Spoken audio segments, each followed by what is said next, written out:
big raise. I probably pressed the second row. So welcome to the Walking Dead crash course. My name is Brian. I'll be one of your MCs tonight. And Aaron, she'll be our second MC. Just so you guys know how it's going to go down is each professor is going to talk for about 15 to 20 minutes, and then at the very end, it'll be kind of like a roundtable status where you guys have 20 minutes total to do a Q&A with any of the professors, and they'll be all up here. And then, so right now, Professor Eichhorn is going to give a quick, like, 2-minute intro to the course.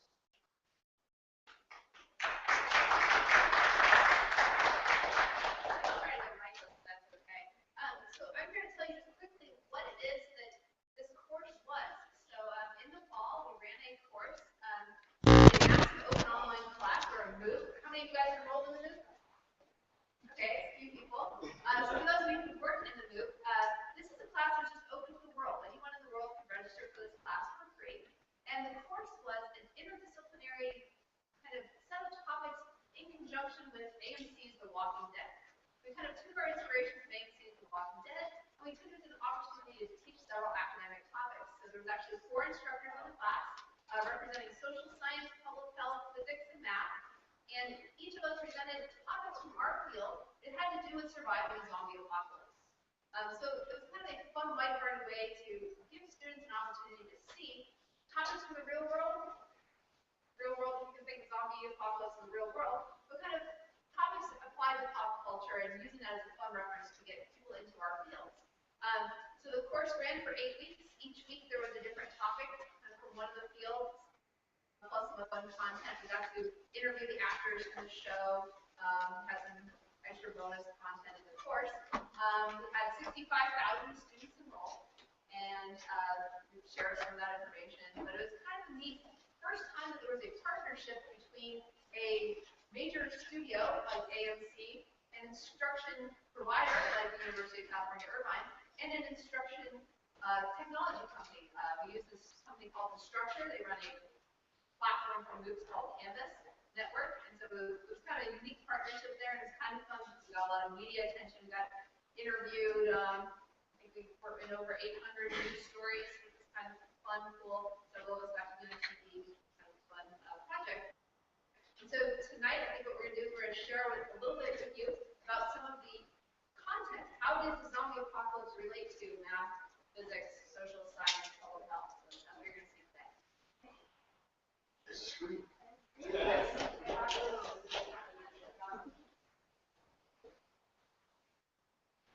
Okay, so our first presenter is Dr. Michael Dennin.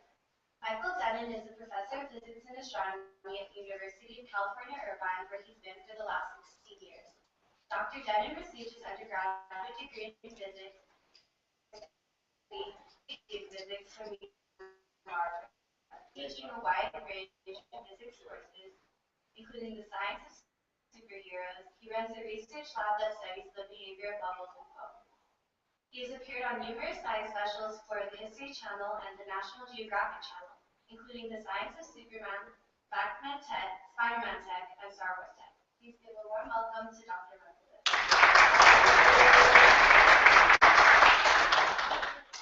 So I was going to go second because I'm the only one without PowerPoint and the computer wasn't working. I got bumped up to first, and now the computer's working. Yeah. So I just wanted to share a random walk through different things about the course. One of the things I'd like to start out with is a shameless self-advertisement. If you like this crazy idea of talking about science and physics in weird context, you should sign up in the spring for Physics 12, Science Fact, Science Fiction, where you get to design your own superhero. So, yes, ooh. And so it's limited enrollment. There's only like 100 spots. So rush out and get it signed up. If you missed that, we go online in the summer. And so you can tell kind of from that introduction and from the fact that I've been on TV that doing crazy things like talking about zombies and physics is something I just like to do. I have a lot of fun trying to fit science into these interesting arenas. One of the things I do when I go out and talk at schools or other public places is I often do what I call a professor challenge. I challenged the audience to come up with a superpower that I can't talk about scientifically, and I have never lost yet. Partly because I break the rules, but that's a different issue. And so the chance to work with zombies was really cool. Now, I think, had any of us actually been watching the show before we got this offer? No. So it was kind of, how many, we saw 3 people took the class. How many watched the show? Oh, okay. So I had never watched the show when I'd been asked to do this. And so it was a real learning experience for me because I discovered that YouTube does really quick summaries of entire seasons.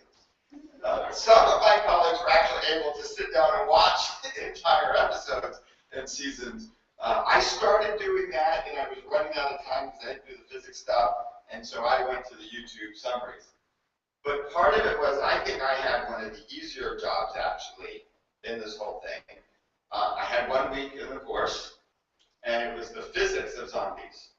So clearly, what you're going to deal with is what is the best way to smash a zombie, or kill, or destroy, or not get maimed yourself. And this, believe it or not, is actually a fun physics topic. It's one of those things I think we should all know more about. Not because I expect us to be attacked by zombies at any point, or actually hopefully not attacked by anything. After all, we live in Irvine. But this idea of why did you even care about physics? What does physics kind of do for us? Physics really does explain how the world works, how we interact with the world, and how all these things happen. And there are some very real places where safety actually might matter to you. So out of curiosity, anyone can think of a place where understanding the physics of smashing zombies might actually have an application in your real life. So this is something I like to do when I teach. So you're not like out there on your own. Most of you are sitting in the near vicinity of someone because they made y'all move over here. So ask one of those people next to you or figure out between yourselves, how would you apply the physics of smashing zombies to something that actually happens in your life? Stop. 3 of you are in the course, so you might have a better chance at this.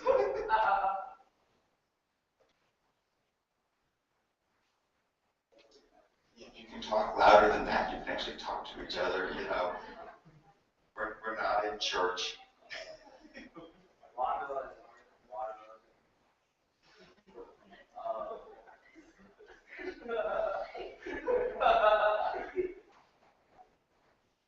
So, what do we think? What are some places you might apply this? Yes. What? Work? You have zombies? No. Do you have to smash people at work, or people smashing you? You wish you could. Okay. Other places you might apply this.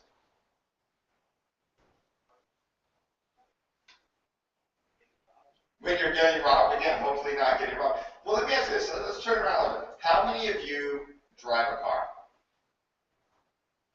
How many of you would like to survive a car accident if, God forbid, you ever have one? So what is actually the safest kind of car to buy? What? No car. No car. But it's something to think about, right? How have cars evolved in their design? And some of you may be too young to think back to older cars. But what is the difference now between the design of cars and what I consider older cars?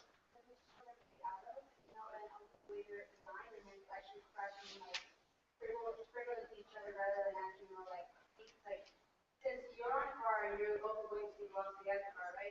When the car is second, you made out of metal, when they crash, right? You're still going at that speed, right? So you could either smash through the windshield and get crashed. So you're a physics major, right?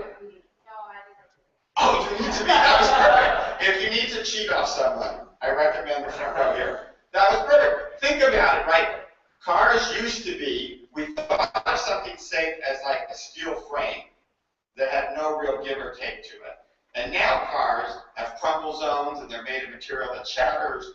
What is the real difference between this? And this is one of the ideas we actually were able to discuss in the class. It brings in a lot of conservation of energy, conservation of momentum, what happens in a collision.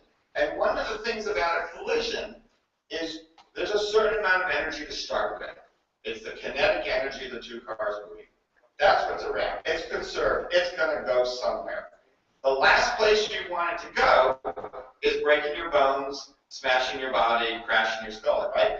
So if your car is crumbling and falling apart, that takes a certain amount of energy. That's now off the table. It's energy that can't harm you. Whereas if you have a steel car, there's interesting things that can happen. I mean, think about it, right? Tanks are actually pretty good protection, and they don't crumble because they take the energy in a certain way and never manage to transmit it to you. So you have where the energy goes, who it gets transmitted to, how it gets transmitted. That's why seatbelts and airbags come into play. And so all of these ideas of how forces work, how energy works, how materials behave when they get hit, plastics crash and crumple, steel kind of maybe gets dented a little bit. This was stuff we got to discuss in the course. So even though we're talking about zombies and killing zombies, it's the same physics as that. One of the other things I had, and I got to put in the course that is always fun to talk about, is the physics of martial arts and karate. Because a lot of that comes into why does karate actually work? You know, how can a person actually break a piece of wood instead of their hand? And there's a lot of interesting physics in those areas. So any of these things I think of as great ways and a great chance to talk about physics. So that was one of the reasons that I got excited about this right when I was asked, because it's something I like to do. Now, there was a lot of other fun things about the course that were kind of surprising to me. One of which was getting to work with 3 other amazing people. Most of the time, how many of you have taken a course that had more than one professor? And in those cases, just out of curiosity, you can shout it out. Did they work together, or was it sort of, I know a lot of times it's like somebody teaches for 3 weeks, and then somebody teaches for 3 weeks, and somebody teaches for 3 weeks. Was it that style, or were they really interacting and kind of teaching the course together? First one. Raise your hand if it was mostly the first one, okay, now raise your hand if there's a lot of interaction. See, and that was something for us that this course allowed us to try to achieve. Because of the online nature of it, I know, Cindy, you mentioned, not to put you in the spot, you really liked our little sidebars. We were able to have a week where, say, I was teaching, and maybe Sarah had a little sidebar on the topic I was doing, or vice versa. So you had a topic that was maybe predominantly public health, or social science, and you got a little physics sidebar. And that type of interaction was something that is hard to do in a regular class, because during the academic year, we all have our own schedules, we have our own classes, we're moving in and out. Here we had a chunk, we took a couple of weeks out of our life in the summer and filmed all of this. We had a round table, all 4 of us sitting out in a field. That was a lot of fun that we could show throughout the course that had that interaction. So that's something that kind of gave me new ideas about teaching and this idea of interdisciplinary courses or cross-disciplinary courses that I think the university might move to in the future. So that was one aspect of this experience, which I'm hoping in the question and answer we can kind of go into in more detail. And I think the third and final thing really was getting to film the actors and actresses. As was mentioned, I've been on TV in TV specials, which is fun in itself. But that's kind of a weird thing, because I'm in my lab just being interviewed. And in any of the shows I've been on TV, I've never met any of the other people in the show. You know, it was just being in my lab being interviewed. This was us actually interviewing people where I discovered I was kind of the mean interviewer. But that's a whole other issue. Now, apparently I leaned in aggressively and asked my questions when we practiced. So I learned not to do that. But I got to interview her name, the character of Sasha, and I try and say her name, Saniqua Martin Green. And she was just an amazing woman to interview. It was for me, we each, 3 of us interviewed someone, right? Sarah, did you get to? No, you didn't, because it kind of messed up with us. That was the other thing we learned about, right? With Hollywood, it doesn't always work. And we all had different experiences, but mine was fascinating to see how much this woman had thought about her character. So I could ask her questions like, you know, what would Sasha do in this situation? Like, make up one. And she would have an answer. I mean, she really had these insights into her character that you sort of, being someone who doesn't know any actors or actresses, you sort of assume maybe they do. But I was surprised at how much she did and how much she was able to take scenarios in the show and kind of go beyond, with it. If I said, what would you really think would be most important in a post-apocalyptic society, or how would you handle the situation? And so it gave a lot of material to work with, and it was really fun to interview. So those were kind of the pieces. I think we had a great response to the course, and we'll talk about that more later. I know they said that each talk about 15, 20 minutes. I'm not really, I don't know that campus is really going to go quite that long. I'm going to cut it a little shorter here, because I think the questions and answers will be a lot more fun. I want to give you a taste of what I did. So you can see the physics, the kind of teaching aspect, and then that unique piece of getting to interact with actors and actresses. So I'll let the other people come up and speak, and then we'll come back for questions. Thank you.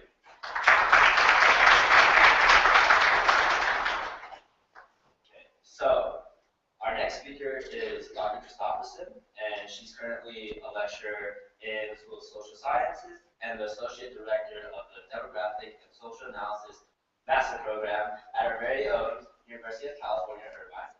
And she currently teaches courses that cover history and principles in social science, social policy, public service, research methods, and computer skills for research, including geographic information systems. She's also a big fan of psychological thrillers with multi-dimensional characters and situations. Please welcome Dr. Issa.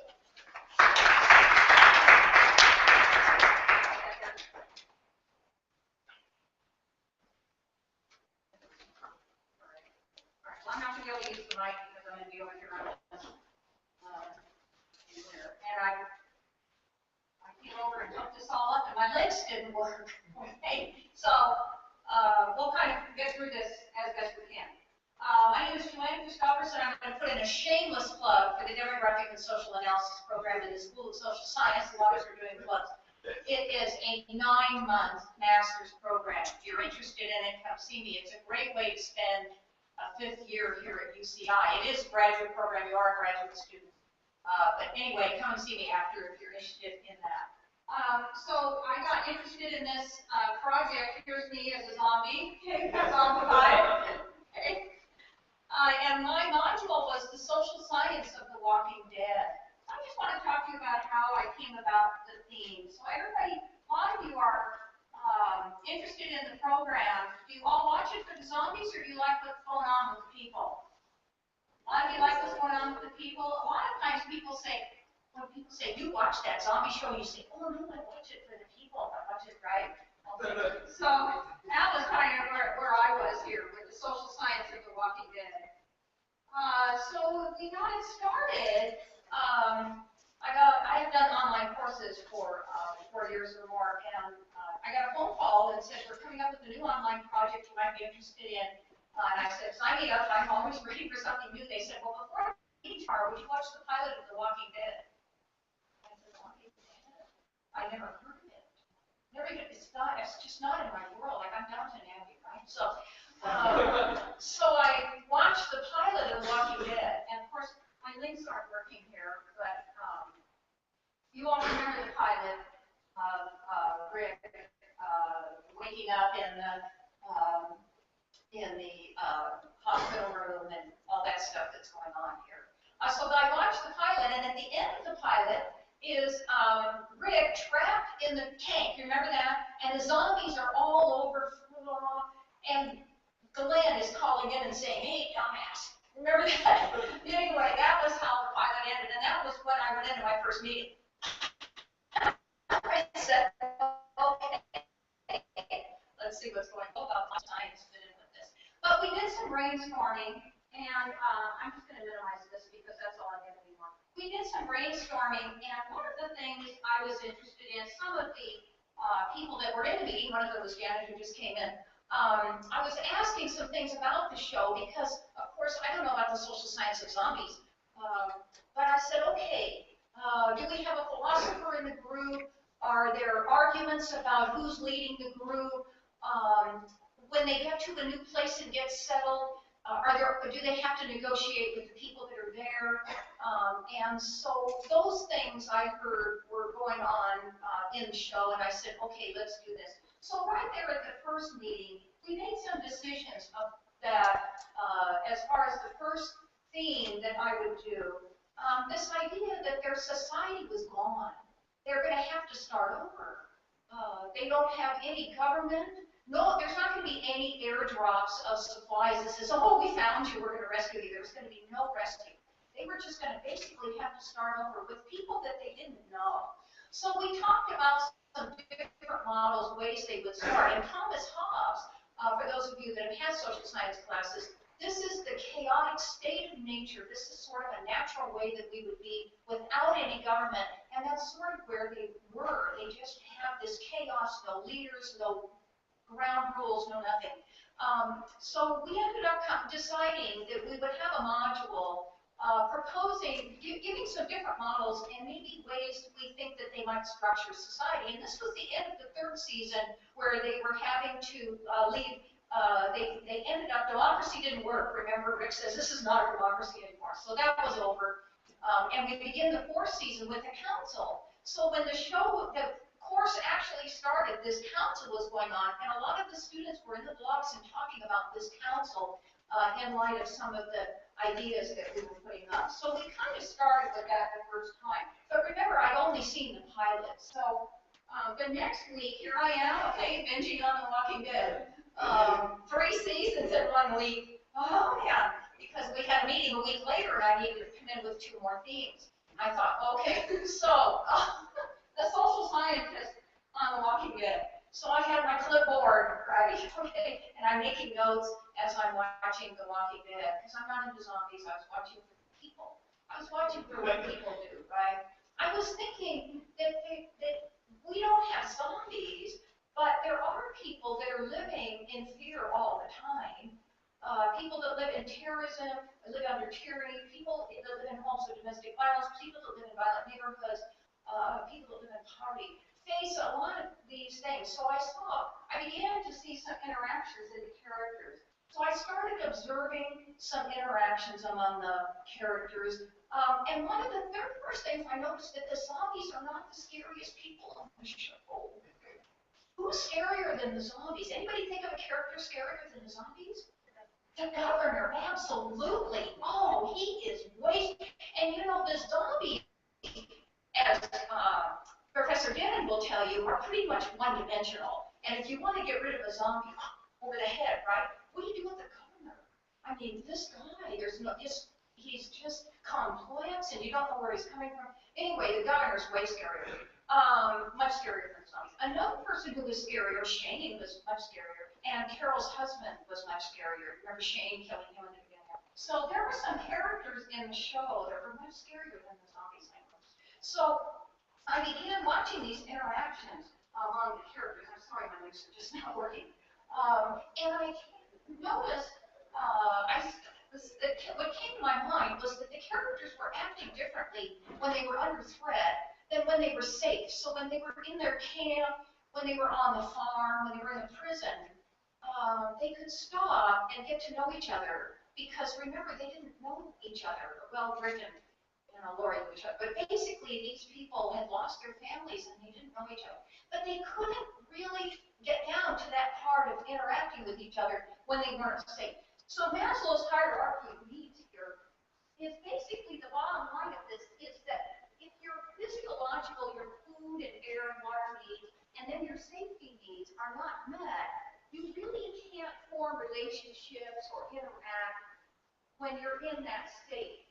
So what I noticed was that the characters, when they were under threat, when the zombies were all over them and they weren't safe, they acted differently than when they were safe.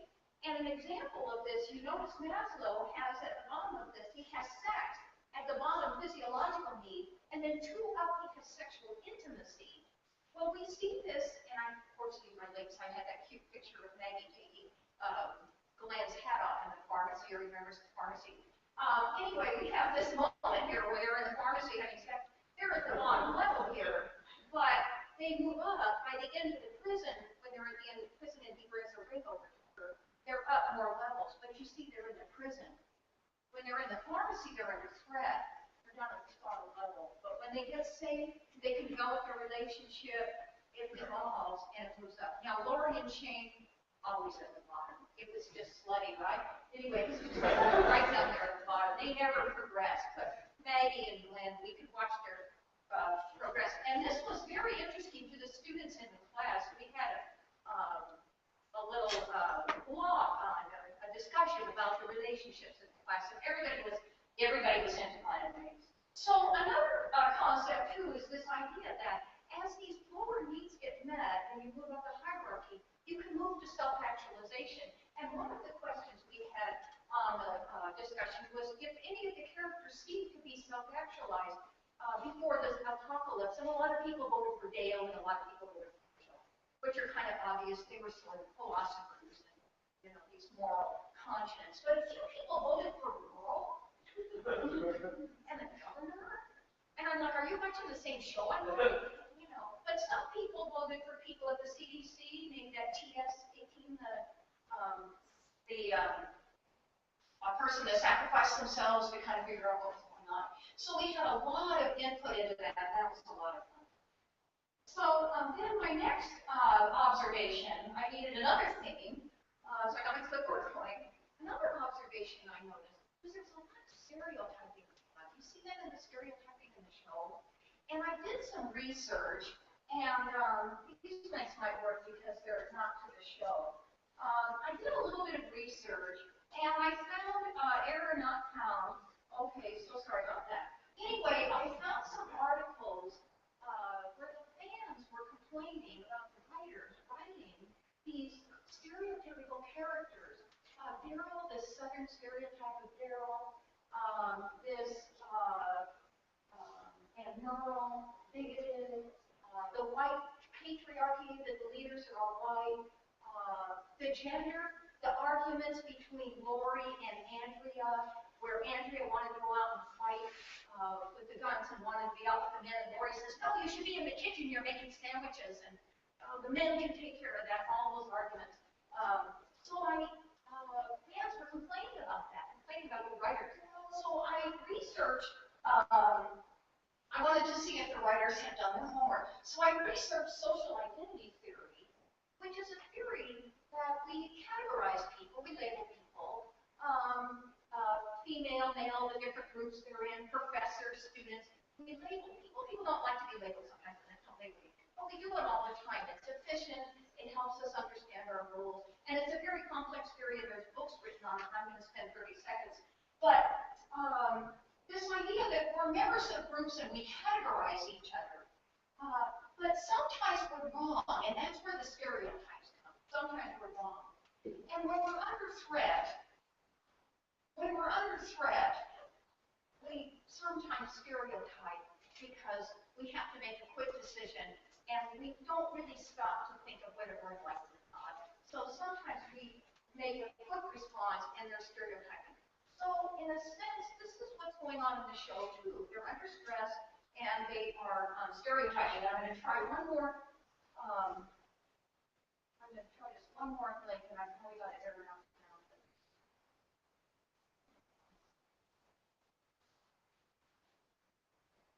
Okay, so it's just me. Anyway, okay. All right, so sometimes these are ingrained with Merle. He just couldn't change until almost the end. But basically, Merle was just bigoted and prejudiced and just couldn't be out of this. The arguments between Lori and Andrea, they just were rigid, they were just fixed. But some of them, Daryl has evolved, you know, he's made some changes in the show, and we've seen that. So basically, the three themes I picked then were the different models of society, this idea of hierarchy of needs, how we have to move up this hierarchy. It helps us explain what's going on with the people in the show. And also with the stereotyping, I think the writers have done their homework too here, because I think they've shown that we act in these stereotypical ways. Not only we make these judgments, but we even, it's called fulfillment, stereotype fulfillment, where sometimes we even act on it just because we're under threat and it's quick and we have to think. But when the characters get settled, typically, except for Merle, typically the characters, when they get to know each other, they evolve. And we've seen that with Daryl, that he's made those big changes.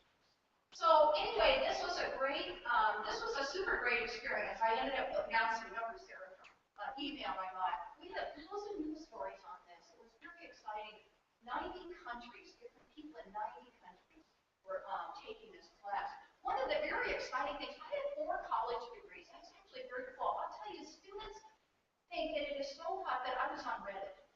And I'm like, I got a PhD. You're like, oh, like autograph because I'm not Reddit. Anyway, but we did a Reddit session. It was so cool. The 4 of us were answering questions, and people are writing in there, our students writing in, hey, you got to class. And we're like, oh my gosh. Anyway, that was really fun. And a few of us even got to go to New York and be on a panel and talk about The Walking Dead. And they were attended the course enrollments, and they were spiking during that because people are in the New York Times conference. They're enrolling in the class while they're running.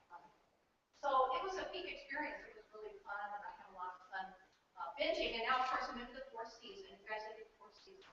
No spoilers. And you watched The Talking Dead after? You guys watched The Talking Dead? Yeah, that commentary after. So anyway, so thank you all for coming down and spending an evening with us. And this is really cool. Thank you.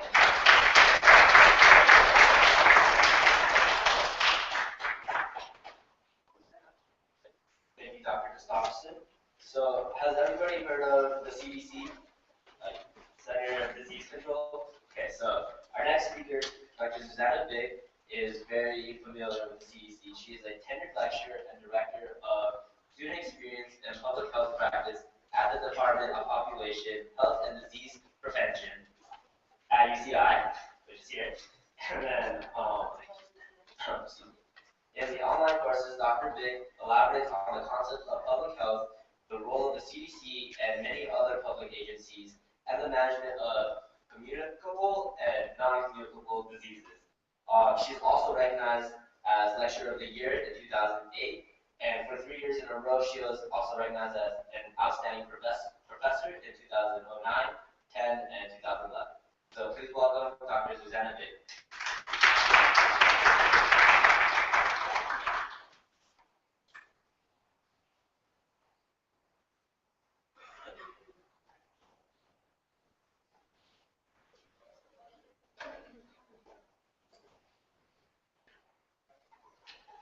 Okay, here I am. I also have a little bit PowerPoints just to keep my thoughts, that I'm not lost in all of this exciting things that we have during participation in this preparation of this class. Okay, you can see that. So I will be a little bit talking about the modules that I was involved there, but before I will do this, I will be also a little bit advertisement. Of course, you heard already about the public health, so I would like to welcome you or invite you to go to Bali with me. How many of you would like to go? Summer session 1. Okay, yes. So please check on the at the UCI summer session 1. There is the special link, and it's called Public Health in Bali. And there is the comparison of the price, and you will be actually surprised. You will find out that being in Irvine for 5 weeks, you will spend more money than being 5 weeks in Bali. So if you go there, you actually save the money. And so that's one thing. Please read about that. Contact me. You have my email. Send me email. We have only 10 spots available. It's going very fast, very quickly. So check that and let me know. And you will learn, you will be working with NGO, non-government organizations. So many of the things that I was sharing during these modules, you will have, I mean, of course, the in time, you will be working with NGOs, so including the house of the community and everything. But you will be having the hands-on activities with working with NGO.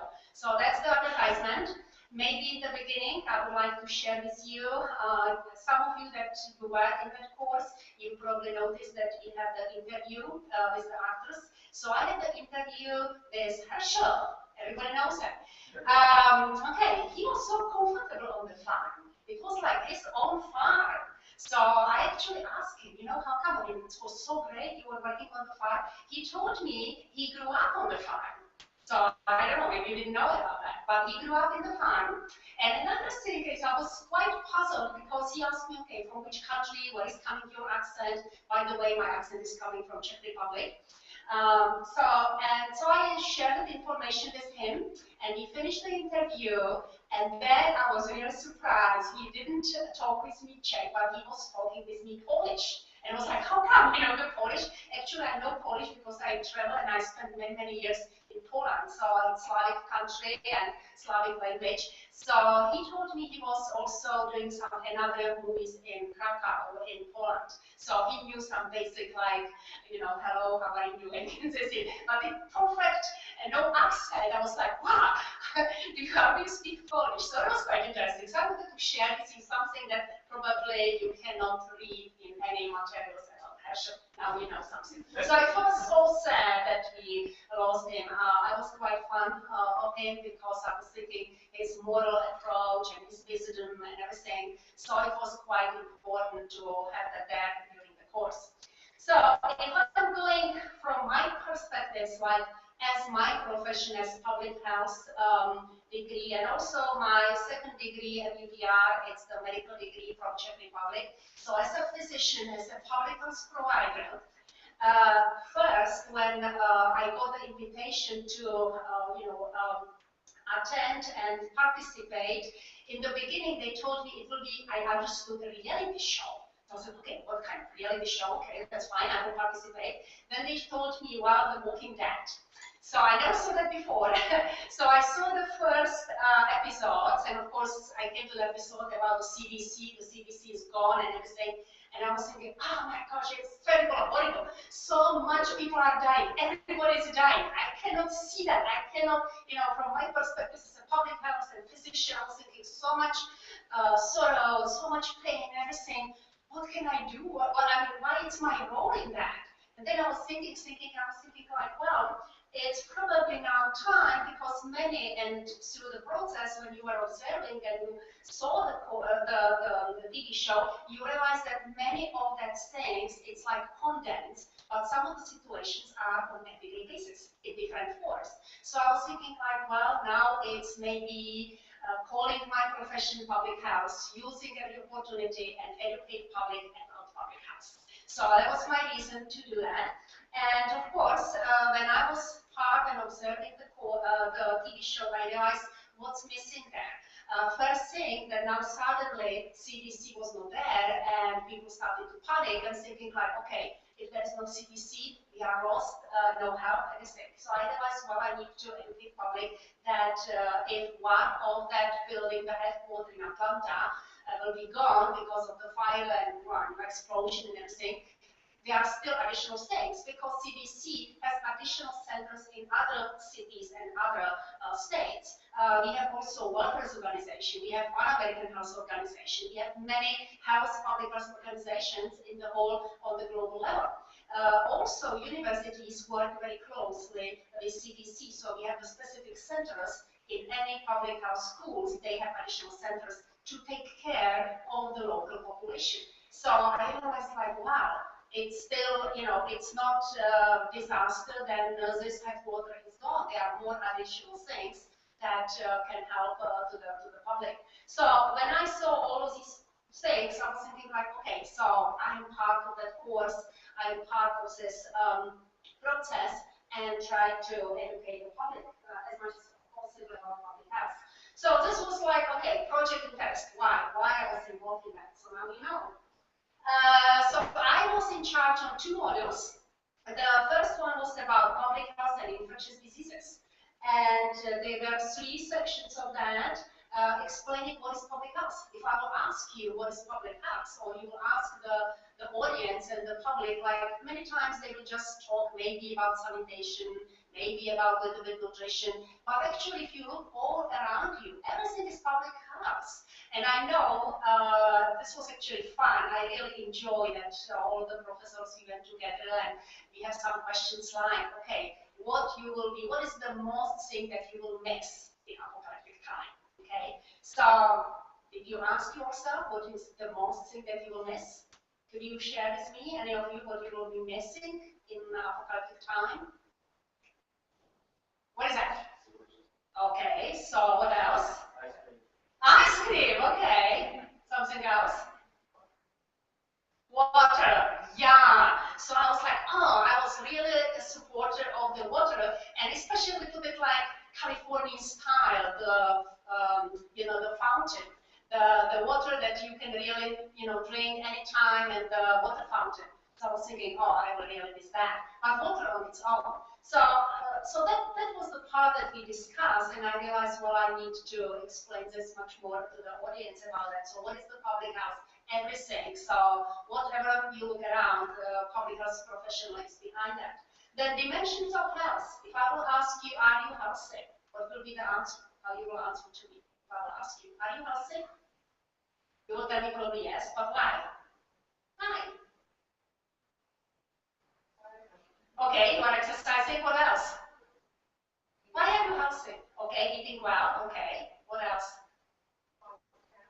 Positive attitude. Okay. What else? Okay, drink of the water. Okay. No symptoms of illness. Okay. Well, you can go more and more and more because there are 7 dimensions of health. So occupational health, emotional health, spiritual health. Physical health, when you mention about nutrition and everything, it's part of the physical health and environmental health. So there are many different things. And I was thinking like, well, that's quite important that people will be educated about it because whatever situation will happen, and this was like the apocalyptic situation, but it could be situation from natural causes. So how we will, arrange our position in that new situation, we need to know about 7 dimensions of health. So that was part of that I discussed, and conquest of infectious diseases. So we have vaccination, of course, we have the antibiotics, but partially there is like occurrence of the new diseases. So what we can do about that? And so one important thing would be probably improve our immune system. So when we talk about like what could be the good weapon against the, when we talk about zombies, so what could be the good weapon? I know we talk here about having the different weapons, like shooting and whatever, but a very easy one could be maybe garlic. So I know garlic, it's like, of course, if you consume the garlic, of course, it's improving your immune system, maybe the spread of the infection if it's there. But with the zombies, that was the different thing, maybe, because if you go completely back to the historical points, the Egyptian, they were using the garlic to get all that bad zombies and bad ghosts and everything, out of that environment where they were. So this was like the garlic, but by the way, also, if you consume the garlic and you travel to Alaska, during the summer, no bites from mosquitoes. So is it something, can we compare mosquitoes with zombies? So, well, you see there in one of the episodes, they were showing and putting like the blood on the body that it was the same smell. So from the public health perspectives, what we can do is prevent other sex. Could we have something that people will consume and eventually smell a different way, that misleading the zombies that they will not smell that, or having specific spray or anything like that if we will be dealing with this from the public health perspectives. So I was talking about these situations. Then additional part about the nutrition. And the apocalyptic time could be the real situation. So what we will do about the nutrition we need to eat, and you saw that was quite difficult to get the proper type of the food. The problem was that if they were going to different stores and getting the canned food and everything, the food was not in the way that was improving the system or giving enough of increasing energy or clear thinking, because whatever you consume, you also influence your mental health. So I was trying to explain it a little bit like we need to have real education if we are in the forest, what we can consume. I mean, how many of you went to any forest and collecting the mushrooms and collecting the wild berries and everything? Did any of you do that? Or just go to the store and buy everything? Well, yeah, see, then you are lost. So you have to learn some medicines of that. Or about the different type of the herbs or flowers. You can make the tea from many of the leaves that are in the nature that will work as antioxidant and anti-inflammatory activity. So you can use that for boosting your immune system and for the clear thinking.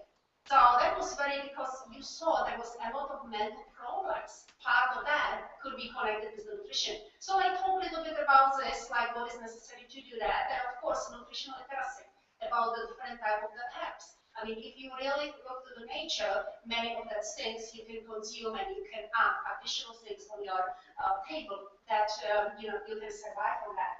So nutritional literacy was quite crucial. And last thing is how you can you know, work with the situation. What is your stress level? You already know, and we saw sometimes if people like, of course, there was not enough of nutrition, mental health problems, high level of stress, person were panicking, and that was the lower risk for surviving. So to have the hope, to have the happiness, to have the desire to live. This is not just part of the apocalyptic time. This is something that we can learn from that and apply that on everyday basis. So if you have the desire of living and you have the hope, you will see the lights at the end of the tunnel, and you keep yourself happy, suddenly everything is going in the way as it should be doing.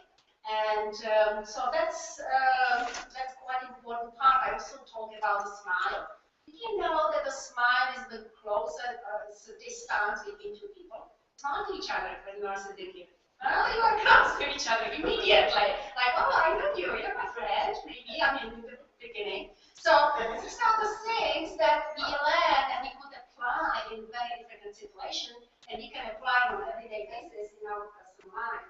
So I use that, you know, portion, like educate the public about that. So I have a few proverbs at the end that I was also sharing during the course, explaining, I mean, if you look through this, there are this is the citations, and if you look on that, they are quite, not at this moment, but this, if you will follow some of that proverbs and citations from that wisdom, we will be probably quite healthier population. So if you look on that. Also, that portion, like, we need to look what kind of sort of patient is, because you know, we are wondering sometimes somebody has cold, somebody doesn't have the cold. What is the environment, what the person is doing, how come the person has cold? And you think, of course, cold, viruses, bacteria, but why? Is it pleasant environment in my body that the bacteria, that pathogens and viruses would like to sit there and to be there and invite that? And in other environment, this higher level of garlic, this is quite unpleasant for bacteria, so they will not invade that. So we have to learn about this. This is the very important citations that I always, and I was sharing that also through the course, that sometimes we take the health like not our priority. And somehow, immediately, if somebody is losing the house, realizing this is the priority in the world. This is the most important priority. So I would like that you think about that and realizing if you have the house, then you can almost have everything. If you don't have the house, that's not a very good thing. So treasure your house, cultivate that. Try as much as possible to do and priority in your life to do for the house. Eating fruits, vegetables, grains and beans, sleeping enough hours, smiling, laughing, doing the walking, or not complaining that you have to run from one classroom to another, thinking like, oh, I am lucky, I am the lucky person, because my class, the other one is on the next very far corner, I have the possibility to run that 5 minutes, and I'm doing some exercise. So, yeah, you know, positive thinking, that's the key for everything. Instead of complaining, imagine that somebody will complain and, oh, my class is so far, and just the mood is changing. And so if it's positive, and you find something positive on that, that's good. We can learn from Plato, we can learn from Goethe. So it's amazing things about lifestyle modification. But it's amazing that it was here 100 or 1,000 years. So why we are not, you know, applying that for surviving in modern time, apocalyptic time, any time. So I put Hippocrates, Shakespeare, and anonymous one. I like that. Eat what you want after you eat what you should eat. So I hope that maybe after we will finish here through the panel discussions and everything, and maybe you are preparing for the dinner, you will follow some of that. Okay, so. And also, this is being happy is the best cure of all diseases, whatever problems are. I don't know if you saw the movie Pajamas, so that's the key for that.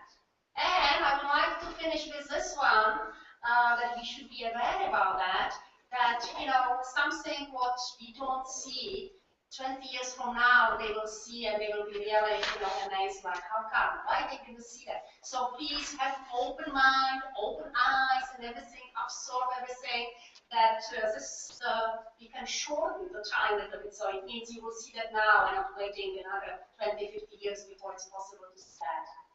And the end. Okay, thank you.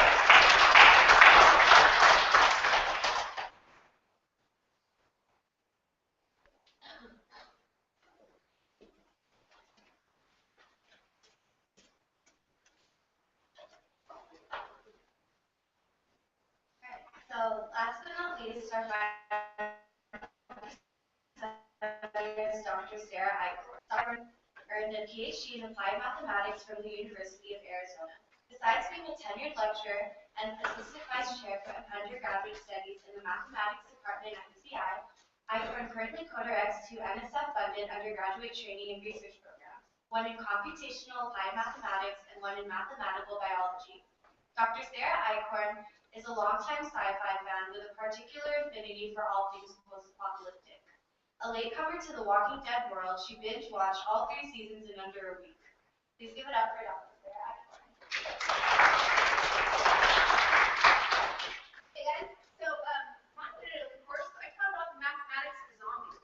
And if you're, you know, a normal human being, you might be like, well, is math really related to zombies? And surprisingly, yeah, math can be used to model almost anything in our world. And modeling the zombie apocalypse was a fun way to kind of show some cool mathematical tools that most students never get to see. So the math taught in the course is actually stuff you would take after calculus, differential equations. But I had the fun challenge of trying to make this math fun, exciting, interesting, and accessible to an audience who didn't like math. At the beginning of the course, we asked the students who were in the class, you know, how much are you looking forward to learning about social science, public health, physics, and math? And overwhelmingly, they were not interested in math at all. So that was kind of a unique challenge because I think math is exciting and cool, and I see it being applicable in the real world and or in the zombie world. And students don't always necessarily have the best experience with math. It's one of those few areas that you do as a profession that people tell you they hate.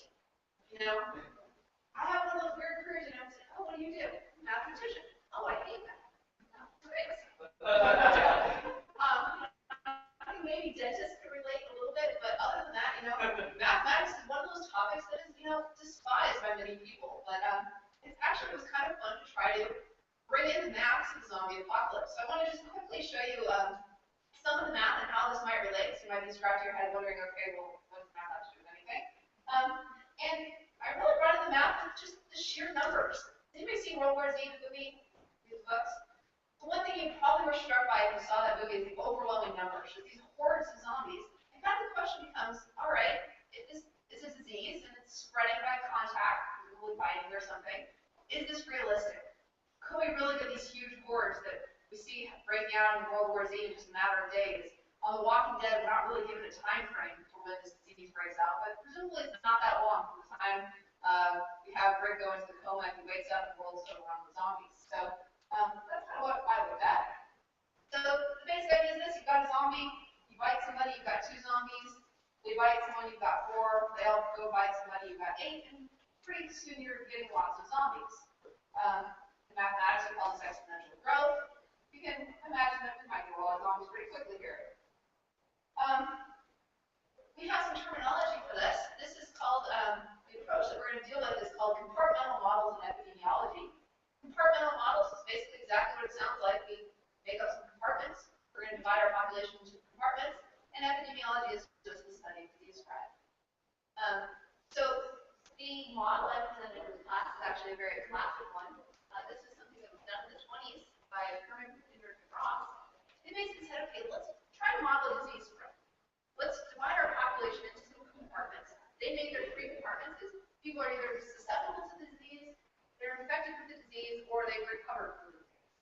And they're presuming that whatever disease this is, you can't get again. And a lot of diseases like that, once you get better, you're immune for life or whatever. Or they also include put it in the recovered. One way to recover from a disease is to die. If you're dead, you're not going to get the disease again. Ta-da, recovered. So that was one of their population groups. And they came up with a set of equations for that. So my challenge is to make this scary set of equations involving Greek letters and stuff less scary than zombies.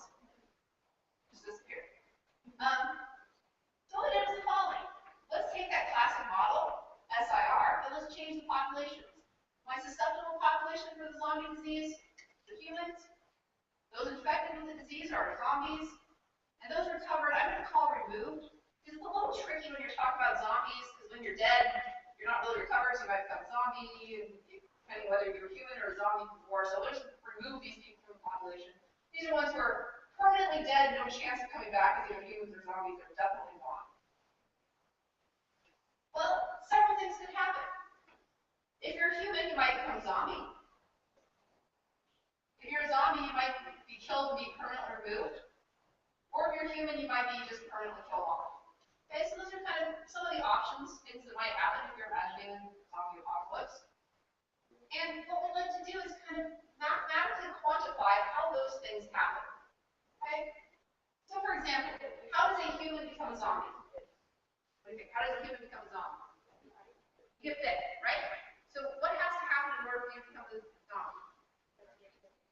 You have to have interactions, right? There has to be a zombie here. None of you are going to become zombies unless we get somebody in here to bite you. So there has to be both humans and zombies coming in contact. Okay, and that's exactly what this mathematical term means. S is the number of humans, D is the number of zombies, and the beta, the Greek letter in front, is some sort of contact rate. So basically what this term is saying is humans are going to become zombies when they come in contact with each other. The bigger Z is, the more zombies there are, the more people are going to become zombies, the more humans there are available to fight, the more humans will become zombies. Similarly, how do zombies die? You smash their brains. Dr. Dennin taught us to smash their brains. Well, who's going to do the smashing? Humans are going to smash zombies. To the extent the number of zombies who die is proportional to how many humans there are to smash their brains in and how many zombies there are to have their brains smashed in. So hence that term is proportional, both S and Z. And again, some sort of constant we'll throw it out. And then finally, humans die without any zombie interactions, or people die in old age, cancer, or whatever. Presumably zombies aren't playing a role here. These are just people dying of old-fashioned deaths. So that's just going to be proportional to how many people there are. And again, they use a Greek letter to track that. So, hopefully so far you're with me. I just broke my population into groups, talked about how we move from one to the other. The last step is to turn this into mathematical equations. And doing that is much less scary than you might think. How does the human population change? Is the human population ever going to get bigger? Just based on arrows here? Well, I don't have anybody being born or anything. I just have people dying or becoming zombies. So we would expect the human population, the change in it, to be negative because I have things leaving. People are either leaving to be dead or leaving to be a zombie. Okay? So I can write an equation for that. It looks like this. The change in my human population on the left-hand side is just minus the people who are going to become zombies, minus the people who are going to be dead. Similarly, the zombie population, what's happening to the zombies? Well, some humans are coming in, so the zombie population is getting bigger when humans become zombies, so that's positive with beta SC. And then some people are leaving to become zombies, are getting smashed their heads in, they're dying, they're making the zombie population smaller, so we're negative there. And then finally, if you look at the removed population, is anybody ever coming out of that population? No, it's just going to keep getting bigger because once you're removed, you stay there. So having all the people who die are becoming there, so there's a positive and a positive alpha SC. That's all the zombies we killed. So what you see here is a set of what's in mathematics are called differential equations. And if you want to go home and feel really fancy, tell your roommates tonight, oh, what did you do tonight? Well, I learned about how to solve the systems of first order nonlinear autonomous homogeneous couple differential equations. So that is the name for these set of equations. In mathematics, we like to give terms to things. They kind of give us a clue about how to go about solving them. These terms help classify these equations so I know how to solve them. Fast forward. Okay,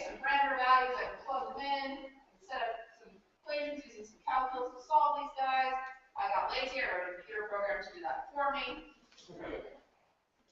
And then I can start to draw some cool graphs. I can start to plug in different scenarios. So now that I have this kind of understanding how zombie populations are changing, I can start doing scenarios. So here's one scenario. You can't really see the blue and the red very well. The blue is the human population, the red is the zombie population. Question, is this a good scenario or a bad scenario? Bad. Notice that after 6 days, or 6 or 7 days, the human population has completely died out, and the red zombies have taken over. Not a good scenario for humans. So you presumably want to figure out, okay, in this model, maybe the zombies are a little too good at fighting us. Maybe the humans aren't good enough at stabbing them in the head. What if we got some better weapons? Play with the parameters. What can we do? And so we try different things. This one is humans get a little better at killing those zombies. We're smashing them a little more effectively. We last 10 days. Fantastic. And we can run lots of scenarios like this. This one's if the zombies get better at biting. Zombies being better biters, we last a whole 2.5 days. Zombies take over pretty quickly there. And we can run lots of different scenarios of this type. This one, I changed several different things at once, and we managed to make a whole 300 days before it died out.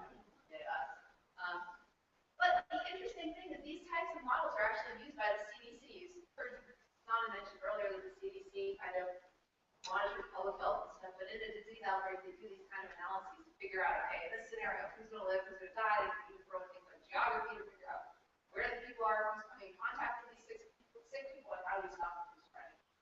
So anyway, that's kind of just a brief look at how we might use mathematics in this seemingly unlikely scenario of a zombie apocalypse that doesn't necessarily apply to CDC. Anyway, I'll stop there.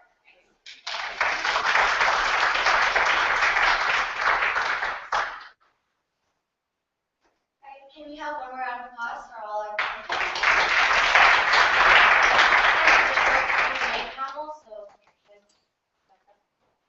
And don't be shy. Feel free to ask them anything that's related or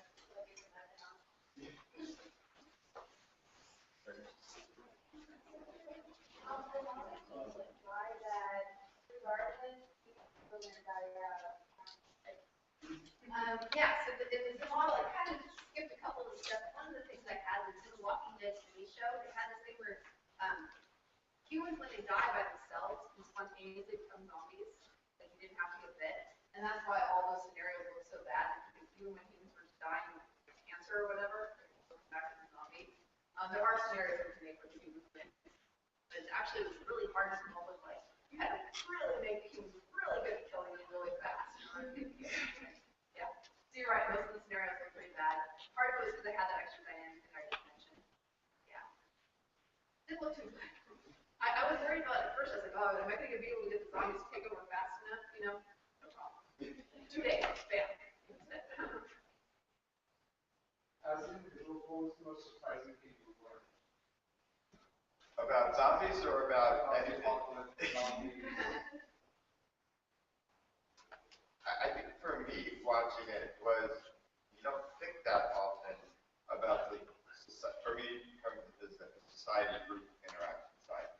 And actually, in interviewing Sadiqa, who played Sasha, her sort of understanding of going from, you know, the high stress of just every human you see, you're suspicious of, and you're just as likely to kill a human as a zombie because you don't know what their motive is. She talked in the interview about, you're going to see us as we're a little more secure, we've done a little bit more, we're going to think carefully when we meet people. You know, we're going to try and actually take some time to discern and get to know them and make decisions about how am I going to treat this person. And I mean, I have not had a high stress life. I mean, people sometimes think getting tenure is high stress, but having watched the zombie apocalypse, I now realize it wasn't. So that for me was, I think, I was surprised at how much academic work there was out there on zombies. I went to kind of look stuff up, and I got academic papers, all this, research on kind of zombies. And some of it was tongue in cheek, but some of it was kind of, using this as an opportunity to model real disease spread scenarios and stuff. I was kind of very surprised on. One of my favorite authors that I found had published several articles on this. His name is Robert Smith. He decided his name was too boring. There's too many Robert Smiths. His name was Robert Smith. That's actually Bart's name. But anyways, he had done a whole bunch of public research on this. Actually, I received also during the time, I received 2 publications, and with the comments like maybe, because it was one was about the psychology of the zombies, so maybe, this suggestion that maybe I can use that in the course. But I have a little bit of touch with mental health, but not deeply the psychology part. But this was quite interesting. So that was one comment also that, I received during the time. But generally, I was thinking like to teach more for the preparedness. That is, I think we can learn from that, to teach more for everybody to be ready for the situations. So we should concentrate more on that from the public perspective. And one thing where I was really surprised because when I was reading through the discussion in the room, that suddenly people somehow use that they apply what was happening in the TV show, or like realizing like, oh, I need to take care of my house, or I need to plan that, or they were really inside discussing that. So I really liked it. I was like, wow, everybody's like discussing that, about the house, about preparedness, and sharing some information about that.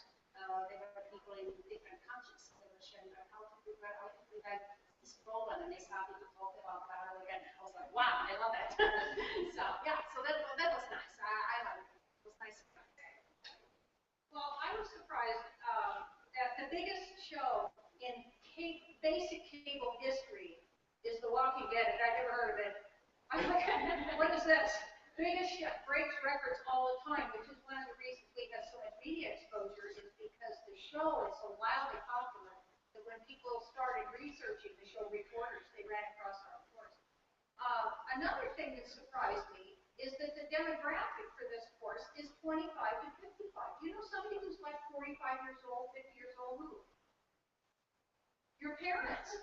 Your parents is the demographic for this show, 25 to 55, which explains the attraction to the content, because the majority of the show is talk. Majority of the show is talk.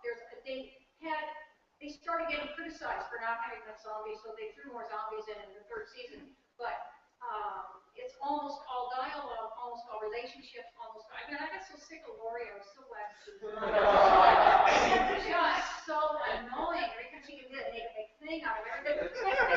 But this is the demographic, so that surprised me a lot. Well, then, of course, I binged on Amazon and Netflix, where you don't have the ads. So when the show came on, before the 4th season, they started running it on AMC. So I watched it, and I watched the ads for the show, and they are phone plans, car insurance, health plans, no iPods, nothing for kids, no Walkman, no cereal, cars.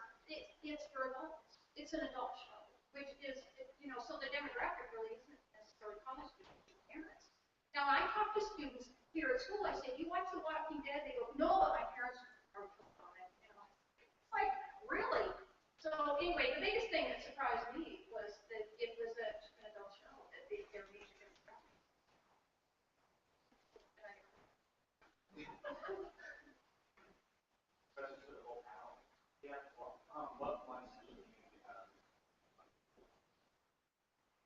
I actually stole somebody else's idea. One of our GAs said that they would take chapstick. I really love that. I've slowly gravitated to the katana. Clearly needed for self-defense. What was the question again? What do you want? One thing you want to talk about. The zombie apocalypse. What is that? What is the one you want? The zombie Oh. apocalypse. I said I want my katana. She wanted chapstick. Okay, me garlic. Garlic. You may have noticed garlic was a running theme in a lot of our discussions. I was a fan of the garlic, because garlic is like, something that if you have that with you, whatever places, actually when I travel to whatever places, garlic is my language. I have to be very careful coming back to US to put garlic there, because it's the agriculture component. But otherwise, garlic, you can say, your life, whatever places you go. Chew on the raw garlic and everything.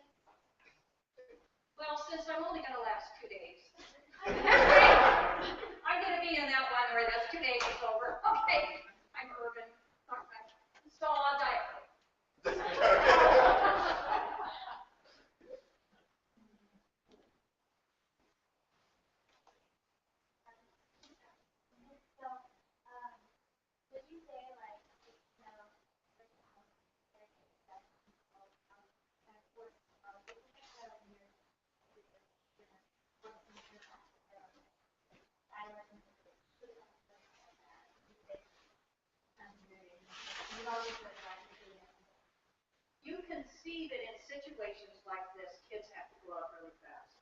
And something about the hierarchy of needs that's kind of interesting is they come into schools and they try to do interventions. Kids that are in poverty, kids that live in violent neighborhoods, kids that are in gangs. And they come into them and they say things like, well, don't you understand how good education is? You need to go to school and get a good education. And these are kids that aren't eating. They're afraid. Their parents, they're afraid of their parents. They can't get out of gangs until they feel safe. So a lot of things that we learn about what's going on in the show, Carl and Judith, of course, are going to be the leaders. Carl's going to be one of the leaders. I don't know about that. I interviewed him. She's just like her team. Not a lot of stuff. So, not so much. But Carl, especially, you know, we're all watching Carl. Carl's turning into this warrior, like, growing up really fast. When kids live in situations of threat like this, they know. They miss that. Miss that energy.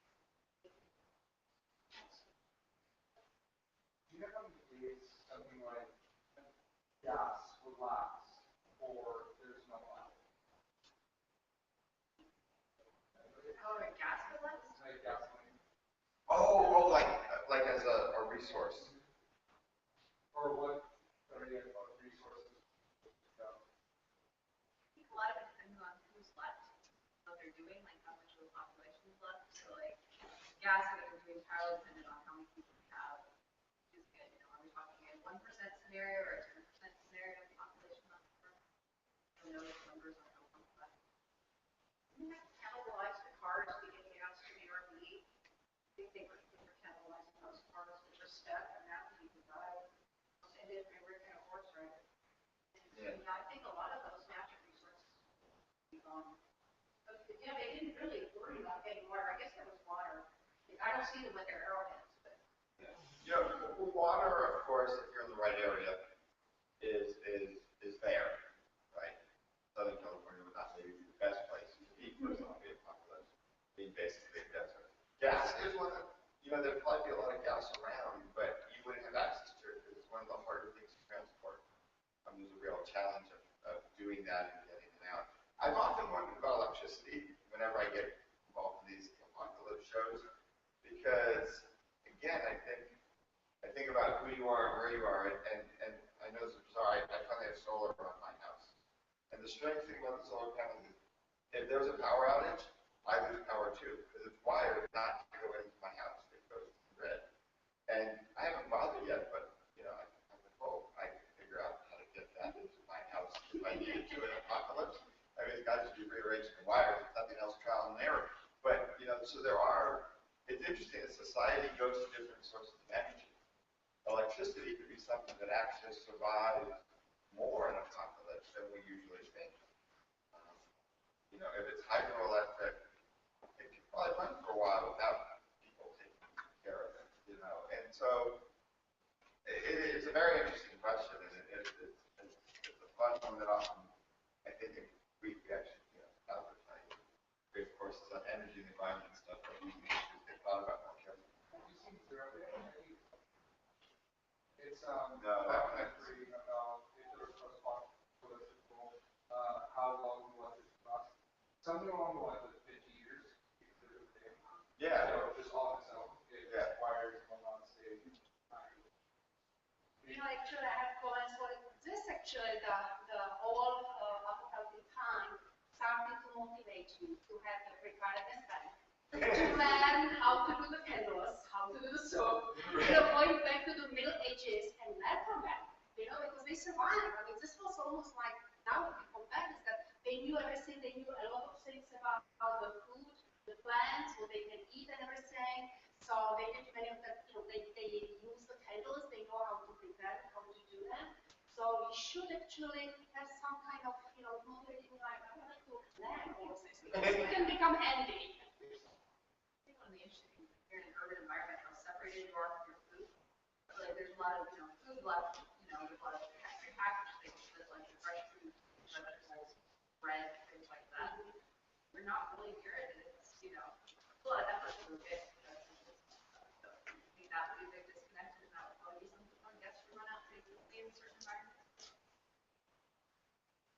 you go to class and we're going to keep working on that. Sarah said she's only going to work with people who are incompetent so she looks better.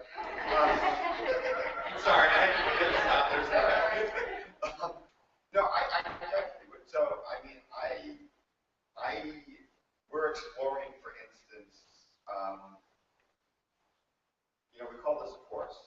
I think this is better named something like outreach or a learning experience. It's not really a course in the way we think of a university course. And MOOCs in general are struggling with that transformation right now. One is there's no financial model behind them. But I think for me, certainly the collaborative aspect, I mentioned at the beginning, the sort of integration of popular culture, I really like and I think is used regularly. And this sort of venue of somewhere between watching a TV special and having a book club, where you get access to good academic content in a mode where you can interact with people about that content. It's a very nice model. The trouble with any of these things, of course, is generating good academic content costs money. This was free. So, how to do that going in the future. I will say one thing you didn't see of the course, you saw all of us, but you didn't see all the work behind it. We actually had 3 instructional designers, one of which is Janet DiVincenzo, assistant director of and Melissa Lowell and Jesse Fielder were behind the scenes doing all the kind of design of the course and instructional kind of framing everything for the students, and also had a video team kind of created all the video elements, and that kind of work is very expensive, I think, to produce at that level of quality. So like, while we would all be very excited to share our content, I think there's a lot that goes into that that makes it very difficult to produce. We will kind of look for more opportunities and stuff. This was a unique, like AMC gave us access to their video content and stuff for the course. So that saves money because you don't have to buy the rights. I will say, when we were doing some of the interviews with media, every media person I talked to, they had their favorite show. They wanted us to do a course on that. We got everything from. A lot of people were like Breaking Bad. They were like, why don't you do Breaking Bad? Why don't you do this? And it was kind of fun. I think my favorite suggestion was Sharknado. I did a class on Sharknado, which I found entertaining. What's the best position in society to be in most possible? The physics of No, we had long discussions on that, and the physics building is voted the safest place. Now you're talking. societal physics. Society. Yeah. Should you be leader, second? For 3 days. It was funny. We actually had a debate amongst which one of us would be most likely to survive as social scientists, public health, physics, and math. And I'm pretty sure we decided mathematician was going to late to the end. Because she has no social interaction. So remember that term in the zombie apocalypse. No, I'm just quoting her. This is not fair. I'm just quoting her bits. The theory was social scientists are going to die off immediately. She's going to be really excited to study the zombie lifestyle. She's going to be following up. She's going to get fit pretty quickly. Zuzana will be dead before then, but she's going to take the zombie's temperature. Healing and stuff, so she's going to be dead instantly. Mike's going to survive a little bit longer. He's going to, build some cool weapons. He's going to be doing all right with his physics, but then he's going to get too experimental. He's going to try something new. He's going to put out with more power. Something's going to fail. He's going to get overwhelmed. I'm going to blow myself up. It was actually the original version of it. Yeah. Mathematician, on the other hand, doesn't bring interaction where you kind of hold up by yourself. It's totally fine. You're logical, smart, you're not going to go running after this. But I think your question was a little different, was when you're in society, what position to be in. These were some of the things we asked the actors and different stuff. I was joking earlier, I was talking about, I definitely would not want to be a leader. Too many responsibilities, too many questions. I posed the question because there really wasn't a storyteller. It was kind of the artist. And I actually feel that that's an important and big role. Now, as I learned from the hierarchy of needs, that's hard to get when you're in the lowest level and you're just trying to survive. But I've read one of these fantasy science fiction, nerds most of my life, and I love the bards and the storytellers and the role they played in society, providing moral voice and guidance. I think that would be a cool role. Well, I was thinking about a team, that you need to have more people. That's not possible just you would be or something. It needs to be like a team together. So I know you are talking about like who is that? And Edison or, Aristotle. Yeah, which famous people would you want on your team? Yeah. Einstein, Aristotle, Edison. Because, Descartes. so all of this, as a team working, they will probably survive the most. So I think you have to stop to think on individual level in situations like that. It must be team for survival. I don't know, Woodbury looked nice the first 10 minutes we saw it. It looked kind of idyllic, and they were having barbecues and cookouts and their shopping, doing all this really, it's the latest arena thing. Until he shot everybody. Then he mowed everybody down. But there was a moment there where I thought, if you get a community like this and you get somebody who didn't know very much about the cooker, but he had them walled off, from the zombies, close enough to still be afraid of them. But at first I thought this would be something that might work. A safe community might be. It hasn't happened at the show. I would ask each one of you, what would be your place for a zombie apocalypse and why? Crossbow, you get your distance. Don't get too close, reusable ammunition.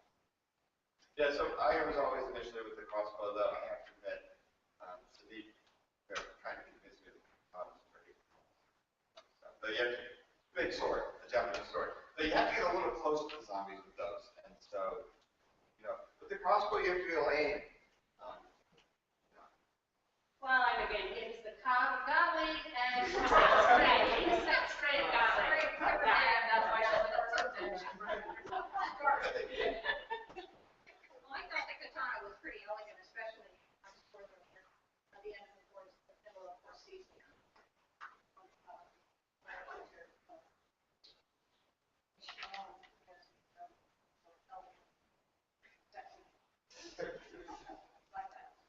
But since I'm only going to last 3 minutes, 3 days, I don't know. I won't have time to review. Well, in the course, I thought one of the questions was design your own zombie armor. And I did like one of the students' answers. They were just going to collect a whole bunch of pop tops from soda cans and other cans and basically form their own chainmail out of it, which I thought was a rather clever idea. On a layer of like a thick and leather. So they do, but see the problem with bullets that we all came up with is none of us know how to make bullets. Or make guns and fix them. So when they break, it's like the katana is pretty easy to figure out what to do. And the zombies were slow and stupid in this one. It's not like World War Z where they're fast and aggressive. And the crossbow, as we discussed, is kind of like I could probably make an arrow that hit a zombie, but even if I couldn't, you can kind of they're easy to reuse. Much more reusable. You just pull them out and use them again. The bullets are hard to get back and find and break a lot from you. Well, that didn't seem to happen, right? It was weird. They had to actually bite you, so you have to wear your gloves and be careful. A lot of it that was funny that came up is this issue that in popular culture, there are many different types of zombies. So, knowing which class of zombies you're fighting is very important for weapon choice. You notice too at the first pilot that the zombies were doing things that they don't later. They were a little smarter. One of them picked up a rocket through to the field, which they really can't do from later episodes. So just that first season, they had the zombies doing more than they were later. So basically later, you talk about the random mob. Yeah. You can pretty much hide pretty easy from them. If they don't smell you or hear you, you can kind of hide around the corner and they'll go by. They did that. They were hiding in the cars. They were very much as long as they didn't. Unless they were bored. I was thinking about hiding. I mean, when to run quickly. So I was thinking, I don't know if zombie can swim. So maybe on some kind of island or in the middle of the deep river, just to see. Because I don't know, I mean, there was no idea I think it's we don't know. They can decide on so that they ask that question.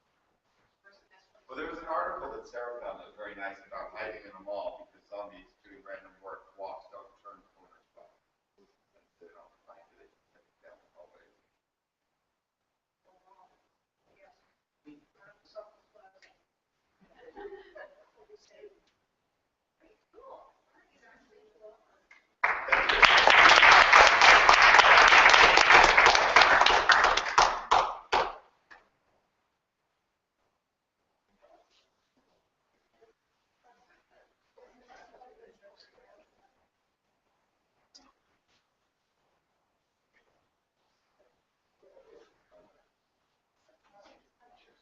Alright, so this is for the raffle, and prize is a Walking Dead calendar. Thank you, AMC. Okay, the first number is 665402.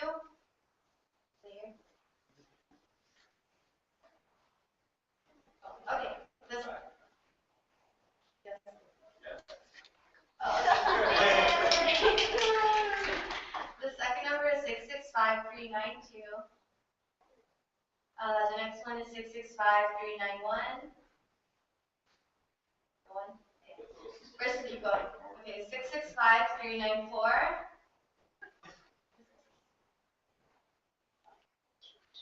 665389. 665390.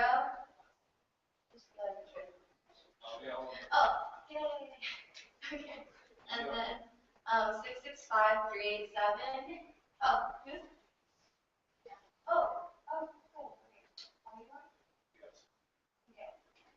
665367.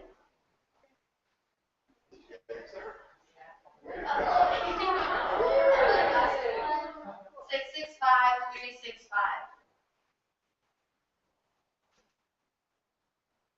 665366. Oh.